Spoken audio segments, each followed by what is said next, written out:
जय श्री कृष्ण। नमस्कार, आदाब, सत श्री अकाल, वंदे मातरम। आप सभी का हमारे यूट्यूब चैनल सत्युगारम में बहुत बहुत स्वागत है। और महाकुंभ में, प्रयागराज में बहुत बड़ा हादसा हो चुका है। पता तो ये 15-20 रहे हैं कि 15-20 मरे हैं, लेकिन अभी पता नहीं। एक जगह से भी खबर आई है कि हजारों की पता ही नहीं है गायब कहाँ।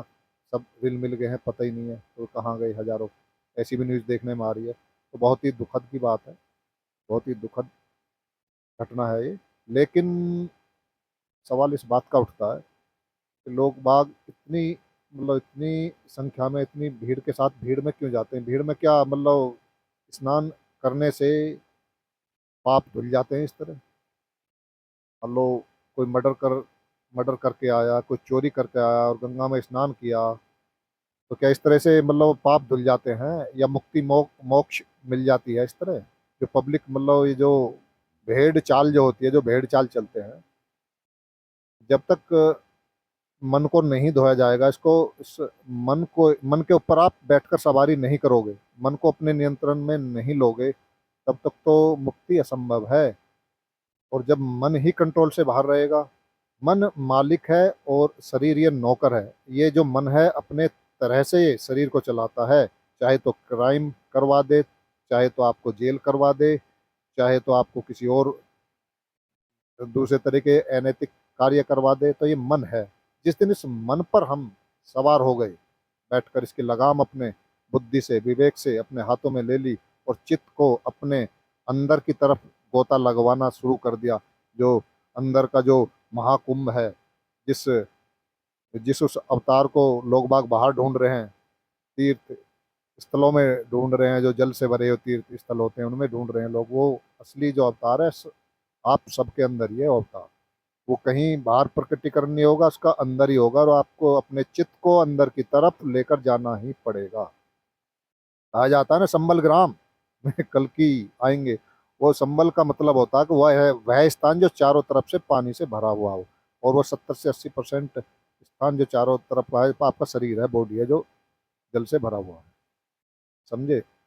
तो नाभि क्षेत्र भी कहते हैं कि नाभि क्षेत्र में, नाभि क्षेत्र यहीं को बोला गया है। तो सांसों के पीछे चलना होगा, उस आवाज के धुन के पीछे आपको जाना होगा। जब जब उस अवतार के आप दर्शन कर सकते हैं, वो बाहर नहीं, वो आपके अंदर है। वो गोता आपको अंदर ही लगाना पड़ेगा। और मैं ये मानता हूँ कि आने वाले जो कुंभ होगा, इसके बाद में कोई कुंभ ही नहीं हो सकता, क्योंकि ये जो समय, जो पीरियड है, ये लगभग 24,900 वर्ष का होता है। जो ये चारों युगों की जो बात बताई जाती है, युग क्या, एक वर्ण कह लो या युग कह लो, एक चेतना का स्तर होता है जो कि एक नज़दीक होता है, वो यही समय है। वो जब इतना चेतना का स्तर उठेगा, लोग बाग इन जल से भरे हुए तीर्थों में बिल्कुल भी जाना बंद कर देंगे। और ये वही समय है लगभग, ये 10-12 साल का आसपास का, जो मैं नहीं मानता कि अगले 10-12 साल में कोई महाकुंभ होगा। मैं भी इसको, ये जो बता रहे हैं ना कि अंतिम है, हाँ, मुझे भी ऐसे लग रहा है कि अंतिम महाकुंभ है। क्योंकि लोग बाग पहचानने लगेंगे, उनका जो चेतना का स्तर है वो उठना शुरू हो जाएगा। जिस चेतना के स्तर को ये रोकना चाहते हैं, जिस आपकी थर्ड आई को सिंक करना चाहते हैं, बाबा की बूटी से, अमृत की बूटी से, ऊपर से जो केमिकलों का जो छिड़काव किया जा रहा है, आपके चेतना के स्तर को रोकने के लिए किया जा रहा है। और जो लगातार जो रॉकेट जो ठोके जा रहे हैं आपके बच्चों में पैदा होते ही आपके शरीर में, ये आपके डीएनए को चेंज किया जा रहा है, आपके चेतना के स्तर को नीचे डाउन करने के लिए ही ये पूरा प्रयासरत है कि इनका चेतना का स्तर ना उठ जाए। युद्ध बस यही है, यही आध्यात्मिक लड़ाई है, यही स्पिरिचुअल वार है। तो बस इस बात को समझ जाओ कि इन अमृत बूटियों से बच जाओ बस। जिस दिन आप इन अमृत बूटियों से बच गए, तो वो अमृत, असली जो अमृत है जिसे आप कुंभ में ढूंढ रहे हो, अमृत आपके अंदर ही मिलेगा। वो अमर तत्व, अमृतत्व, ब्रह्म तत्व की बात करते हैं, वो क्या है? आत्मा ही तो है।